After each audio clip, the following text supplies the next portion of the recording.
moi je trouve ça hyper intéressant. C'est un peu le truc de quand je parle à des gens très investis en monogamie et qui essaient de me convertir, de me ramener dans le droit chemin et qui me disent mais quand tu rencontreras la bonne personne, et j'étais là, alors déjà présente-la moi. Il y en a plusieurs. Et ensuite c'est quelqu'un qui peut partager mes passions, est intéressé par en partager la plupart, a des nouvelles passions qu'il me fait découvrir et qui du coup m'apportent des nouvelles choses. T'imagines le nombre de trucs que ça fait? Parce que moi j'ai récupéré toutes les passions des gens avec qui je suis sortie. Parce qu'il se trouve que je me retrouve avec 1 million de trucs. Et je suis la connasse qui peut pas se taire et qui a un avis sur tout du coup. Et qui est là, ça, j'ai déjà fait 20 fois. Ça, j'ai déjà fait aussi. J'adore. Et du coup, ça me rend très infernale. Et je suis désolée pour toutes les personnes que je rencontre. Mais effectivement, je suis là, t'imagines la vie de cette personne imaginaire que t'es en train de me dire, tu trouveras la bonne personne. Donc je leur dis aux gens, si vous la trouvez, il n'y a pas de problème, moi j'y vais. Si tu veux, je me marie aveuglément, genre mariage arrangé. Mais je la trouve là. Et là, généralement, il n'y a plus personne. Ils sont là, mais si tu la trouves, je dis, mais si quoi? Genre, le si, il arrivera jamais. Je trouverai jamais cette personne, et l'aléatoire pour qu'on soit au même endroit, au même moment, au même vie. Du coup, il y a juste plein de gens dans ma vie qui sont possiblement des gens avec qui je vais vivre quelque chose de super. Parce que The One absolu, je pourrais le dessiner et l'inventer, tu vois. Mais la chance pour que je le trouve, qu'on soit dans la même ville, dans les mêmes instants, dans les mêmes moments, dans les mêmes volontés. Ça c'est hyper intéressant. Ça me faisait un truc qui me faisait peur quand j'étais gamine de... T'imagines si The One est mort d'un accident de voiture à 14 ans? Ah ouais, la loose quoi. Tu vois? La Et je suis seule du coup. Ouais. Et ça c'est trop triste. Si l'amour de ma vie, c'est une pauvre personne qui habite au bout du monde dans un favelas et qui est mort de malnutrition, c'est l'enfer. Mais je trouve ça hyper intéressant parce que ça c'est un truc, tu vois les mythes de The One et tout machin, je pense que je crois à The One mais en plusieurs parties, tu vois, genre c'était un peu, on en parlait pas mal avec B, il me disait mais oui, moi j'en ai eu déjà des amours de ma vie, mais qui sont complétés en fait par d'autres gens que je vais voir. Et oui, il y a des gens où t'as envie de vivre le truc de manière mono ou de vivre de manière polie.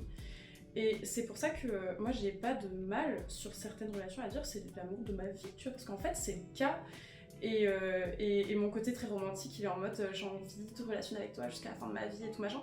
Et il y a un peu un côté dans le poli, tu vois, de me dire bah vu qu'on peut voir d'autres gens, il y aurait pas vraiment de raison qu'on coupe les ponts, tu vois. Sauf que ça implique le fait de se dire que toute relation peut évoluer, donc en fait, il faut aussi que j'envisage ma relation avec toi comme une potentielle relation amicale, ou j'en sais rien, de meilleurs potes, de plan cul, de tout ce que tu veux. Et sur le fait de dire que oui, le poly, tout se complète et tout, je suis d'accord. Mais il y a certaines choses, et c'est une métaphore que j'aime beaucoup, c'est pas parce qu'il y en a un, il t'offre un bouquet de fleurs parfait, que t'as pas envie que l'autre, il t'offre un bouquet de fleurs similaire, mais peut-être avec des fleurs un peu fanées. Mais c'est les meilleures fleurs qu'il aura pu trouver, tu vois. Sur, par exemple, le rituel, mettons, t'as quelqu'un où toi t'es très rituel et tout, t'as besoin de tel jour, mais en fait, je sais pas, il fait pas ça, tu vois, il était en mode, mais bah tu pourrais, tu vois, ce serait pas grave, mais pourquoi tu fais pas? Non, mais je te ferais un mauvais bouquet de fleurs, tu vois. Bah, non, il serait chouette ce bouquet de fleurs, tu vois, genre il viendrait de toi, il serait différent. Mais c'est un truc, tu vois, où j'ai un peu envie que toutes mes relations, mettons, un peu une permanence de ça, je sais pas si tu vois ce que je veux dire. Ouais. Bah moi, 3 fois dans ma vie, j'ai dit à quelqu'un, la troisième, je vais pas vraiment dire elle, mais je lui ai dit, enfin, 3 fois, je me suis dit, je pourrais passer une vie avec toi. Et que je le pensais, et donc, retour sur le premier amour que j'ai quitté, repris et quitté, je l'ai recroisé 7 ans plus tard en soirée. Oh là là. Et j'étais trop bien, on va pouvoir tester. C'est ce que j'avais juré quand j'avais 18 ans est toujours vrai. Et c'était toujours vrai. Je l'ai croisé de loin et je me suis dit, oh, je veux qu'il ait tout le bonheur du monde. Ouais. Je veux qu'il soit si heureux. Et du coup, c'est très rigolo parce que j'ai aidé une amie à moi à le draguer. Alors que j'étais en mode, oh là là, c'est... Parce que c'est intéressant. Lui, il veut plus jamais me voir. C'est très entendable après tout ce qui s'est passé entre nous. Mais du coup, j'étais là... C'est vrai. Parce que on avait une relation, on s'était pas vu depuis 2 ans, on s'était revu un week-end, c'était incroyable, c'était l'amour. On m'avait dit je veux plus jamais te revoir, et là on se recroise à une soirée de gens. Et je me dis, ah ouais, je pourrais l'aimer une vie. Genre, c'était vrai. Genre, je l'ai pas dit en l'air. Genre, je l'ai recroisé presque 10 ans plus tard en me disant, je lui veux tout le bonheur du monde, proche ou loin. Et je sais qu'il veut plus me voir, donc je ne dresserai pas plus la parole que ça. Mais je l'aimerai toute ma vie. Et du coup, c'est le cas. Et la deuxième personne à qui j'ai dit ça, effectivement, j'y pense souvent, on n'est plus dans la même vie du tout.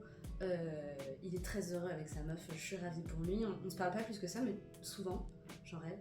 Et la troisième personne, on n'a jamais été en relation. Mais je l'ai aimé pendant 8 ans. Ouais. Et j'ai dû faire du travail sur moi pour arrêter d'être aussi amoureuse. Ce que j'ai fait, mais j'étais là toute ma vie. Je l'aimerais. Ouais. Et parce que 8 ans sans avoir de relation, je l'ai quand même aimé à travers tout ça. Et du coup, C'est fou. ça m'a pas empêché d'avoir fou. d'autres relations. Ça m'a pas empêché de trouver d'autres personnes formidables. Et en fait, comme les premiers existent toujours, et que je me dis toujours je pourrais passer une vie avec, c'est juste que c'est des réalités différentes et des vies différentes. J'espère que dans un autre monde, je suis avec ces gens-là. Ouais, ok. Et que ça s'est pas passé comme ça dans ma vie, et je suis la personne que je suis, et je regarde pas du tout là où j'en suis. Donc je regarde pas les choix que j'ai faits. Et effectivement, il y a quand même toujours un doute de, dans une autre vie, on est ensemble, et je suis ravie de ça. Ouais. Et c'est un peu cette sensation, alors j'arrive pas jusqu'à dire quantique, tu vois, mais de oui,